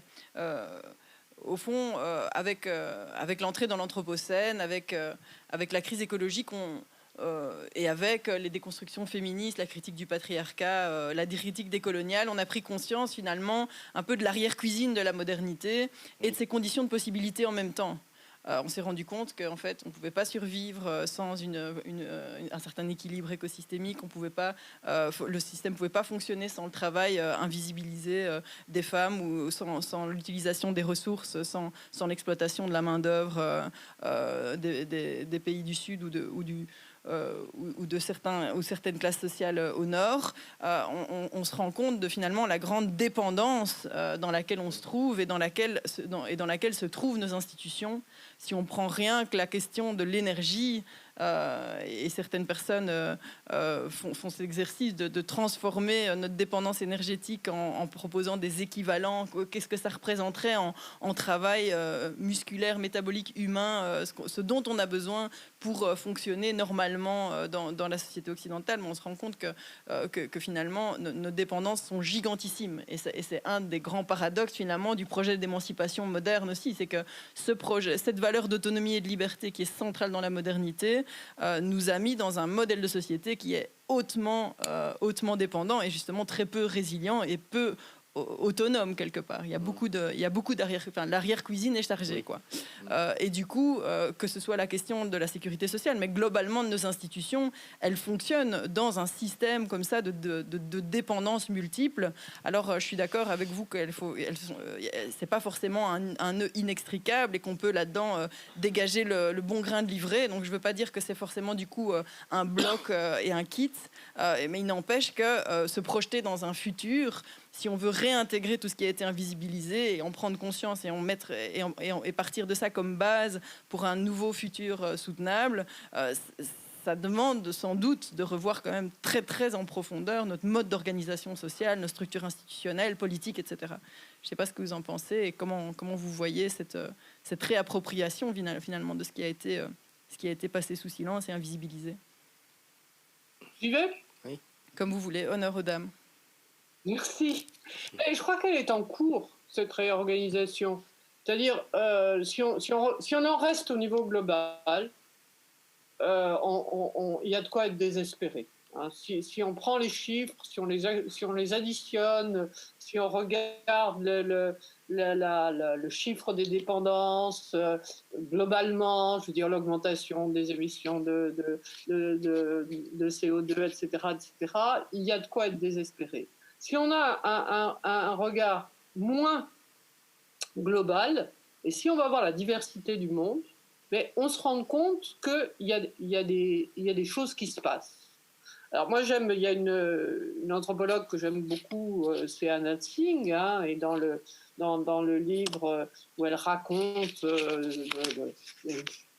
les aventures d'un champignon du Matsutake qu'aiment tant les Japonais et qu'on va accueillir dans l'Oregon, dans un État du nord-ouest américain. Et on voit que dans un monde détruit par le capitalisme, et tout ce qu'elle montre, d'ailleurs, s'il y a des Matsutake dans les forêts de l'Oregon, c'est que une forme d'exploitation capitaliste de ces forêts les a ruinés, pour reprendre le mot de son livre. Mais là-dedans, il y a des Matsutake, il y a des champignons qui poussent, et il y a des populations réfugiées parce qu'elles ont fui l'Asie du Sud-Est où il y avait de la guerre, qui arrivent à vivre avec ça. Donc, il y a sans arrêt un monde qui se reconstitue dans les débris du capitalisme, et c'est dans cette reconstitution de quantité de monde que je pense qu'il y a de l'espoir.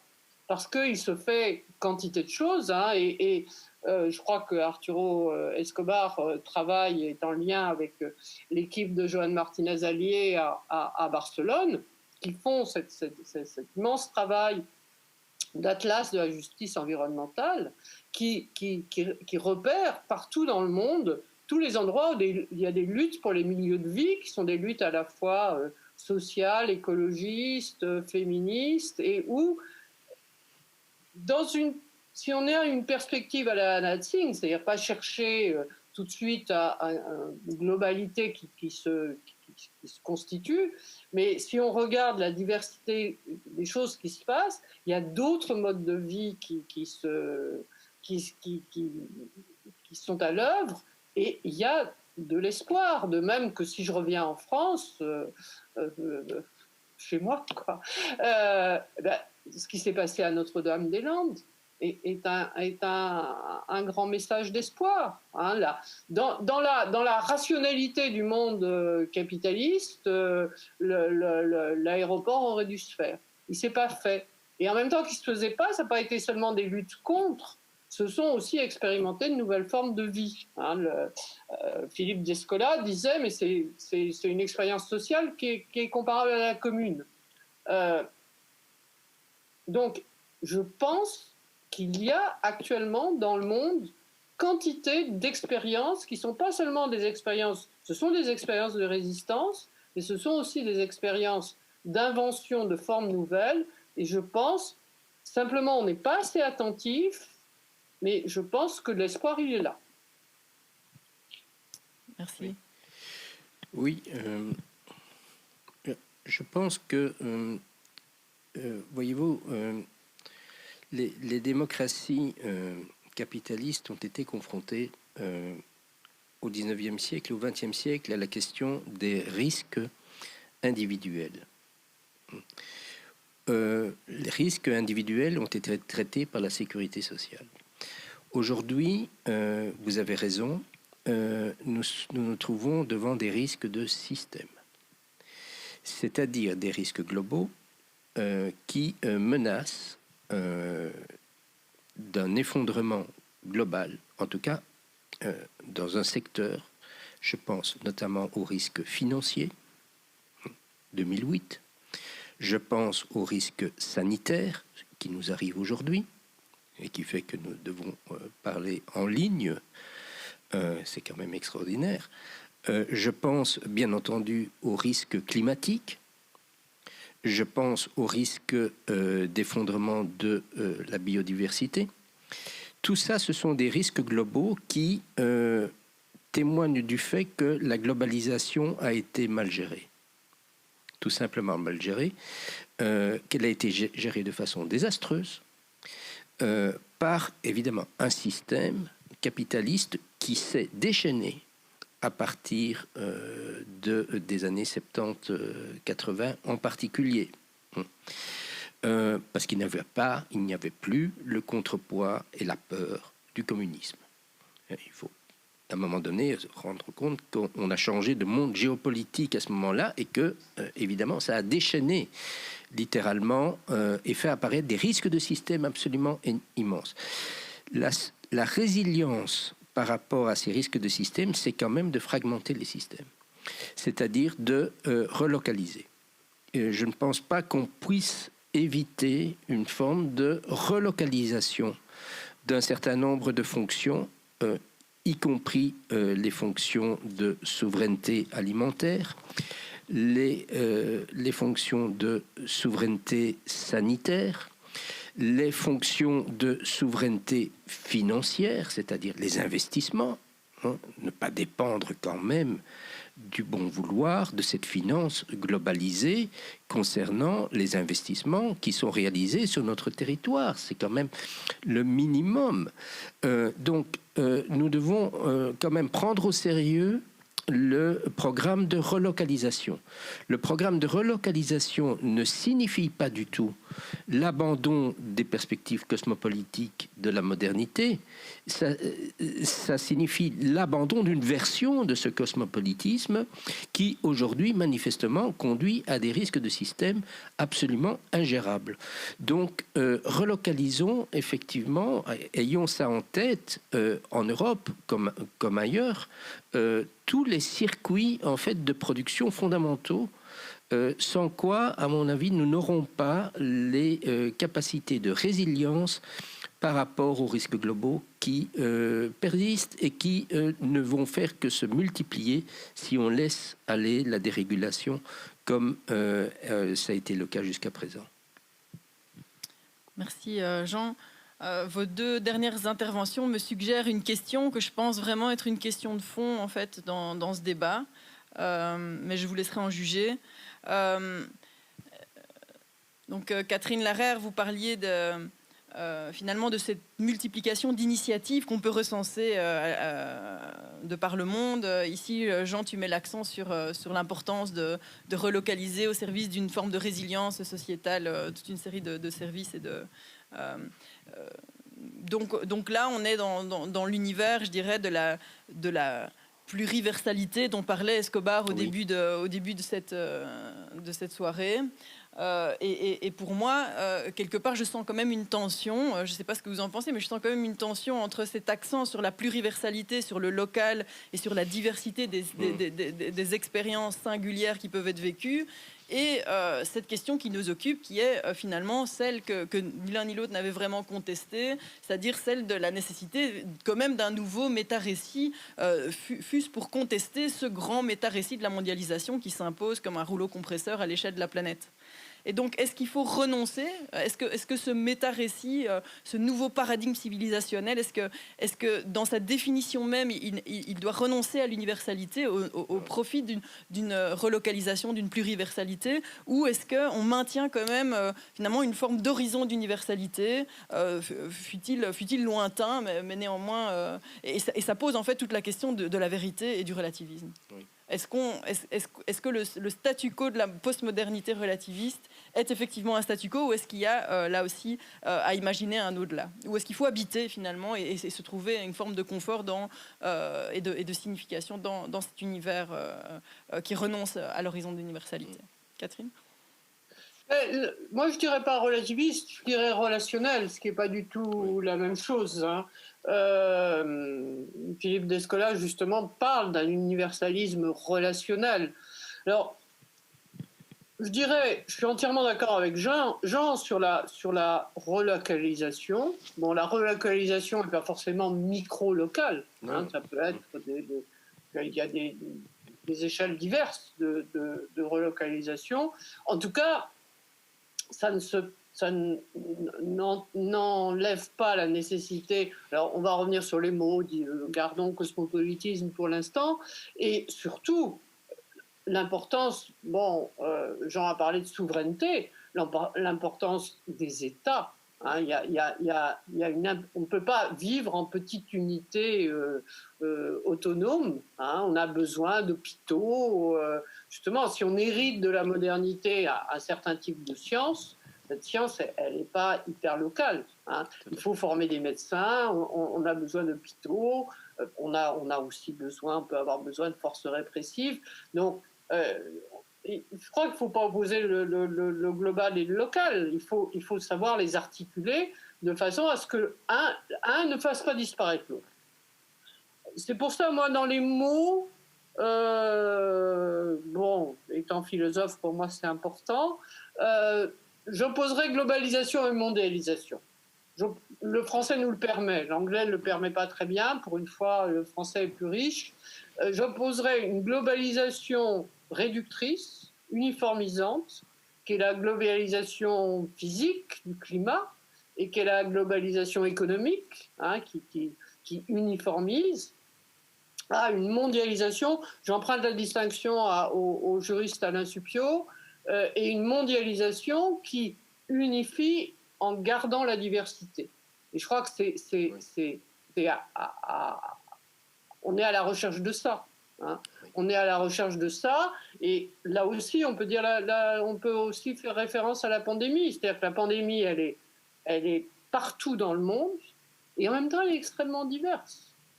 Bon, par exemple, tout le monde s'attendait à ce qu'en Afrique, avec notre arrogance d'occidentaux, qu'en Afrique, ça soit la catastrophe complète. Ça n'a pas l'air de l'être. Bon, on a vu, là encore, je reviens à des exemples français, mais qu'entre la France et l'Allemagne, le traitement de la pandémie n'a pas été le même. Donc, on est à la fois dans un monde, comme il n'y en a jamais eu, je pense, et en même temps, de fait diversifié. Donc, je pense qu'il faut jouer sur les deux, et en n'oubliant pas que le niveau de l'État, il est encore tout à fait nécessaire. Alors, ça ne veut pas dire que j'ai une admiration sans limite pour l'État, certainement pas, mais ça veut dire qu'on a besoin d'un État contrôlé démocratiquement, mais on a besoin d'un État. Merci. Oui, je pense, moi aussi, je suis d'accord avec Catherine. Je pense que nous ferions fausse route en abandonnant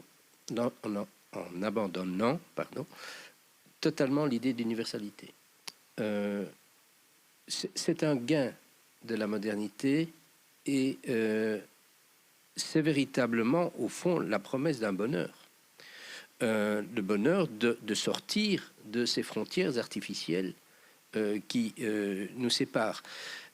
Donc, je pense que la perspective cosmopolitique, donc devenir citoyen du monde, est hyper importante du point de vue de l'écologie politique, puisque ce qui est en jeu dans la problématique du climat, c'est pas seulement la problématique du climat, c'est la problématique de la justice climatique. Donc, nous sommes effectivement des citoyens du monde. Pour ma part, je crois que je vais peut-être étonner certains, mais je ferai quand même un certain éloge de l'universel abstrait, de l'abstraction. C'est-à-dire que je peux être capable de reconnaître, par exemple, des membres de cultures qui me sont totalement étrangères et que je ne connais pas comme des hommes raisonnables. Évidemment, la notion d'homme raisonnable, la notion qui est sous-jacente à l'idée de droits humains, c'est une notion très abstraite par définition, puisque les particularités, je ne les connais pas. Mais il est essentiel, si vous voulez, à l'ordre du droit auquel nous aspirons, que ce type d'universalité abstraite soit maintenu. Et donc, je ne me précipiterai pas dans une critique des universaux abstraits. Je pense qu'il y a des universaux abstraits qui sont très émancipateurs.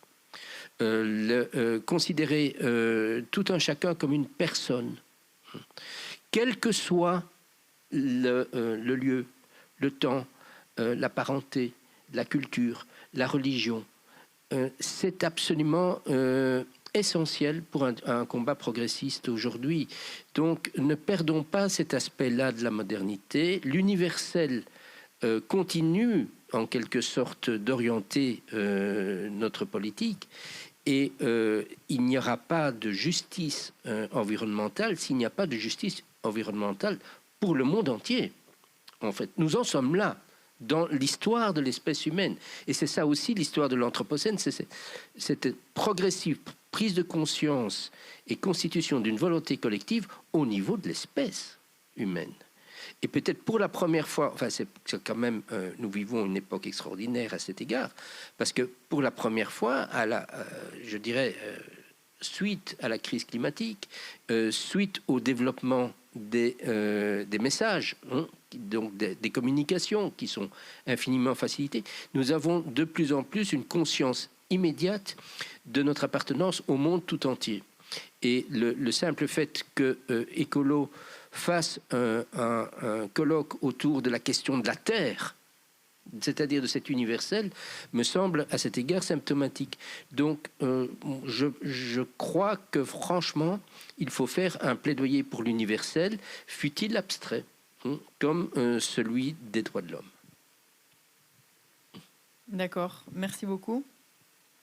Ça me fait penser un peu à le titre de ce livre de Peter Sloterdijk, Dans le même navire. On est un peu tous dans ce même navire où cette même maison commune et quelque part il y a là-dedans un inextricable de l'Anthropocène, c'est-à-dire qu'il y a effectivement il y a un universel mais qui peut se décliner de manière plurielle, quoi. C'est vraiment dans cette tension-là qu'il semblerait qu'on soit obligé en tout cas de l'habiter. Moi, il y avait mais on peut revenir sur certains points si vous le souhaitez. Mais moi, en tout cas, il y a une dernière question que j'avais envie de vous poser parce que c'est une dimension qu'on n'a pas encore vraiment abordée et que je trouve importante, en fait, notamment parce que cette dimension, elle est fondamentale à l'heure de trouver les ressources intérieures, les ressources morales, les ressources pour l'action.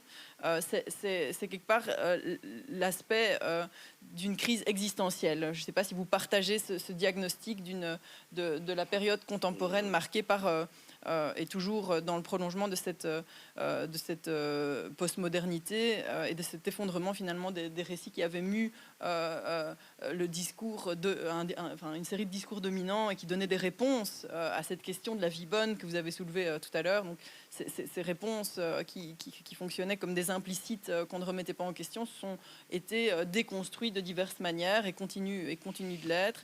Et on se retrouve finalement, et je pense surtout dans la jeune génération, avec une absence de repères existentiels pour se frayer un chemin dans l'existence, pour opérer des choix et pour s'engager véritablement dans un futur dans lequel on arrive à se projeter, dans lequel qui peut sembler enviable, qui peut sembler positif. Et donc j'avais envie de vous poser la question de savoir comment vous vous situez par rapport à ce grand champ théorique lancé par Weber lorsqu'il considérait que la modernité avait désenchanté le monde. Et est-ce que vous pensez que cette nouvelle ère qui vient, qu'on la caractérise comme anthropocène, ou avec d'autres concepts, est-ce qu'elle est porteuse d'un potentiel de réenchantement, et si oui, comment vous le concevez, comment vous le décririez? C'est toujours mon tour? Bon, on continue, hein, on tourne dans le sens des aiguilles d'une montre, même si vous êtes virtuel dans cette horloge, mais bon. Alors, je sais que très souvent en écologie, ça passe par un hein, on va refaire quelque chose, ce qui est une façon de se dire, on se met dans le temps de la nature qui est un temps cyclique. Moi, ça me gêne un peu de parler de réenchantement du monde parce que c'est une façon de se dire il faut revenir en arrière, il faut revenir avant la modernité. Alors, c'est un aspect qu'on n'a pas du tout envisagé, dont on n'a pas parlé, mais que moi, je pense pas bon, comme si, enfin, je suis pas d'accord avec l'idée que la seule façon, c'est de revenir à Aristote ou à n'importe qui d'autre, donc de retrouver quelque chose, un monde que nous avons perdu. Je crois que ce qui caractérise le rapport à la nature aujourd'hui, c'est que justement la nature, c'est pas un avant, la nature, c'est ce que nous avons devant nous, et plutôt que de réenchantement du monde, moi j'aimerais dire que il faut découvrir dans le monde la diversité des aspects que une certaine science moderne ne nous permet plus de voir. Tout à fait. Et réintroduire une vision diverse sur le monde et une vision relationnelle sur le monde, donc qui ne soit pas dans des oppositions humain-nature, sujet-objet, civilisé, barbare. Et donc redécouvrir la diversité du monde, ne pas tout soumettre à l'utilité, c'est un moyen de retrouver ce que vous dites sur les repères existentiels. Les repères existentiels, c'est pas l'utile, c'est ce qui a du sens. Et ce qui a du sens, c'est ce qui est dans la multiplicité. Donc moi, ce qui me paraît important, c'est pas du côté de remettre, je sais pas moi, de remettre des déesses dans le monde, hein. C'est sortir d'une vision extraordinairement réductionniste, qui ne connaît de rationalité que l'efficace, l'utile, qui s'enferme dans le présent, et avoir un regard suffisamment ouvert sur la diversité du monde, que ce soit la diversité des gens, que ce soit la diversité des cultures, sur la pluralité, pour redonner du sens à notre existence. Moi, l'utile, c'est pas l'utile qui donne du sens. Voilà.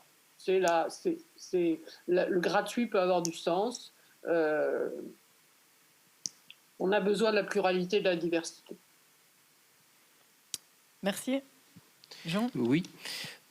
Alors, je suis d'accord avec l'expression crise existentielle.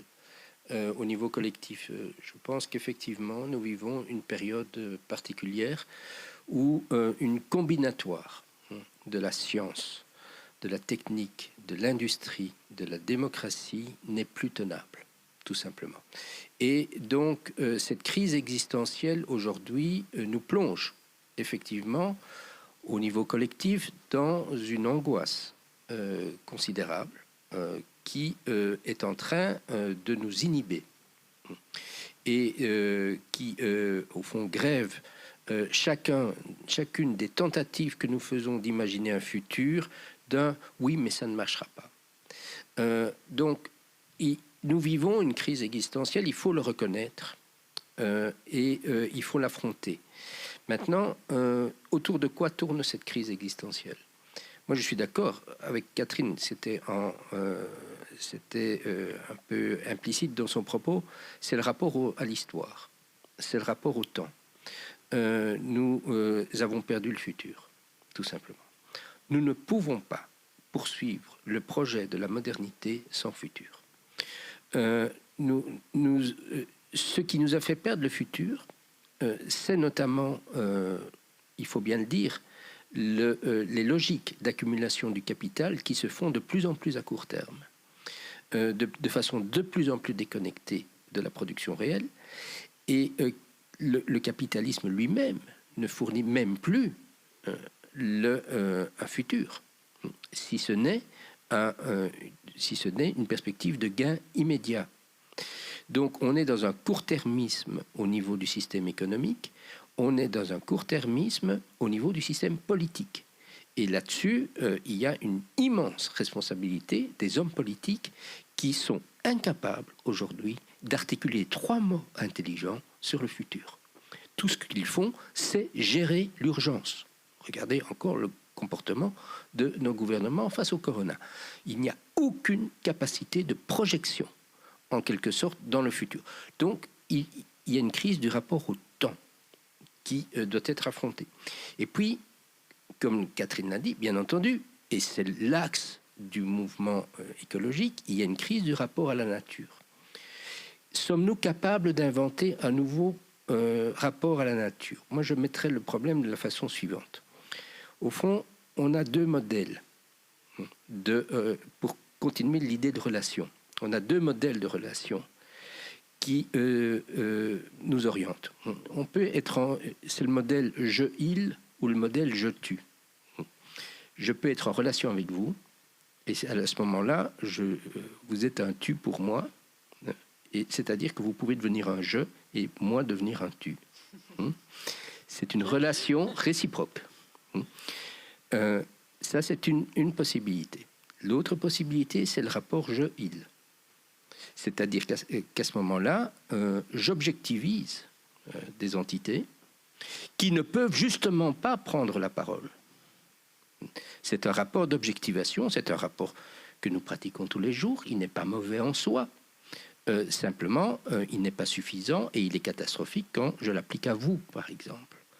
Si je vous traite effectivement comme une elle qui ne peut pas prendre la parole, évidemment, c'est une manière de déshumaniser.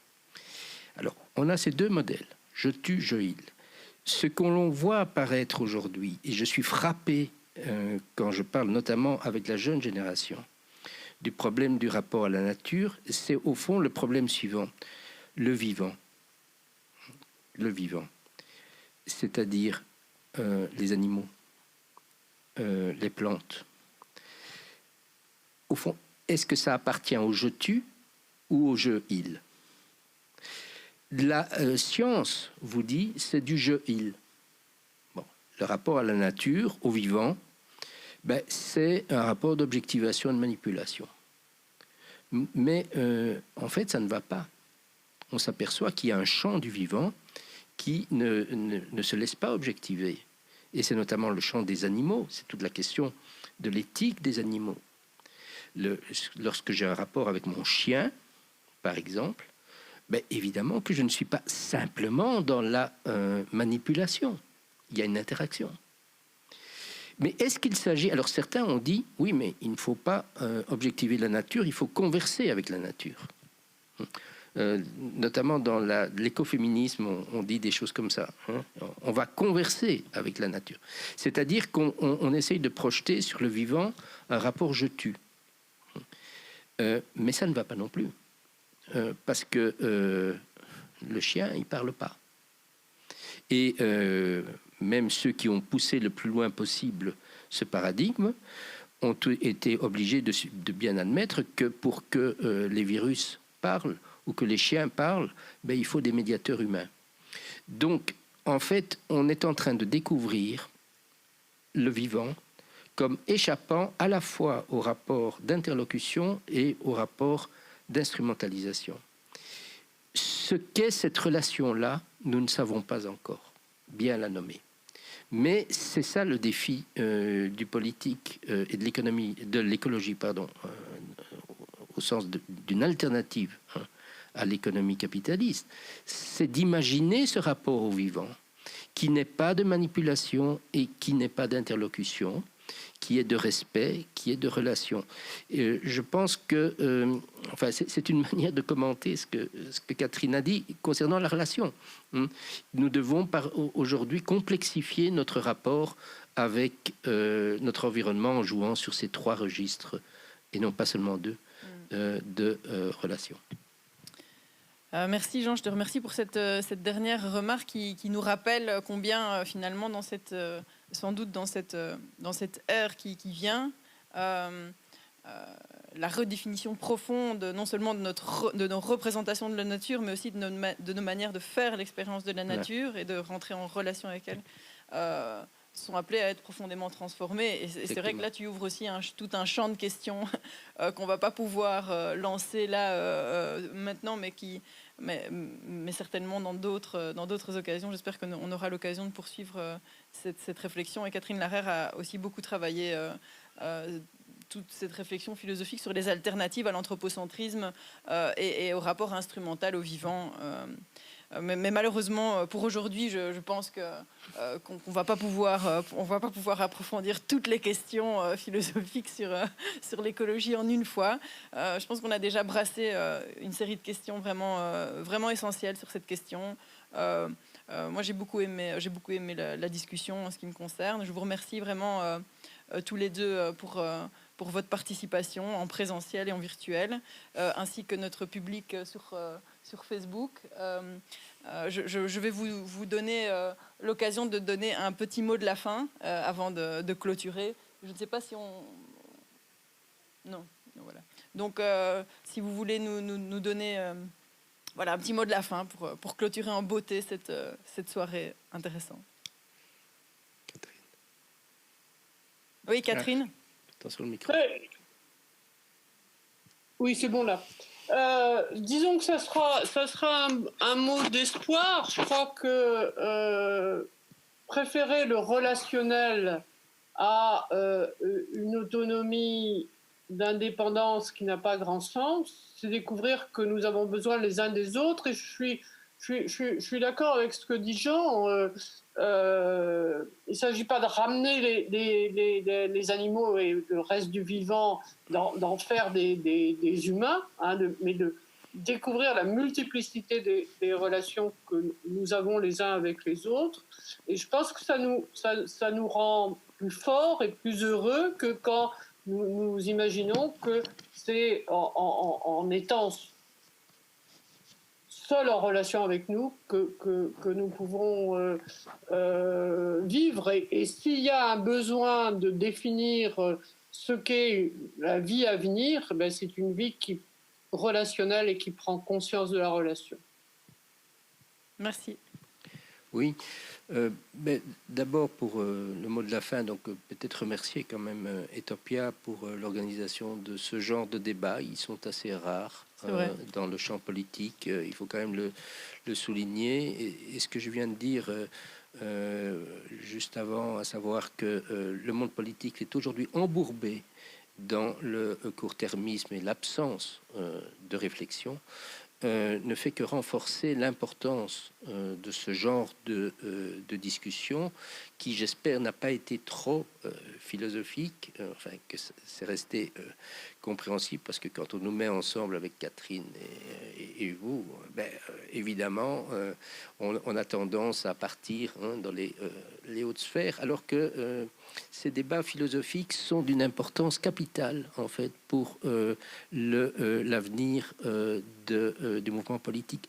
Je rappelle quand même que un mouvement politique comme le socialisme a été véritablement alimenté pendant jusqu'au moment où il a commencé à péricliter par des discussions philosophiques de très haut niveau. Porté par les leaders socialistes. On ne méprisait pas du tout dans le mouvement ouvrier la réflexion philosophique et la réflexion donc très abstraite ou apparemment très abstraite. Je constate que cela se perd dans le monde politique. Donc bravo pour ce genre de débat.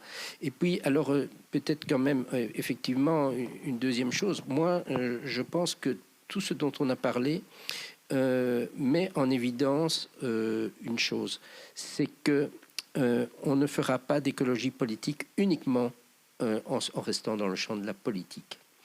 On fera de l'écologie politique en pénétrant le champ de la culture. En fait, si nous vivons une crise existentielle, c'est parce que, comme l'a dit Catherine, nos bases culturelles sont véritablement mises en péril et doivent être réinventées. Et donc, je pense que ça doit constituer un appel aux inventeurs culturels. Nous avons besoin aujourd'hui d'inventeurs culturels, nous avons besoin d'artistes, nous avons besoin de philosophes, nous avons besoin de tous ces gens inutiles qui, justement, nous proposent enfin quelque chose de consistant pour sortir de la crise dans laquelle nous nous trouvons. Merci Jean, merci Catherine, merci Etopia et bonne soirée à tout le monde. Merci beaucoup. Merci.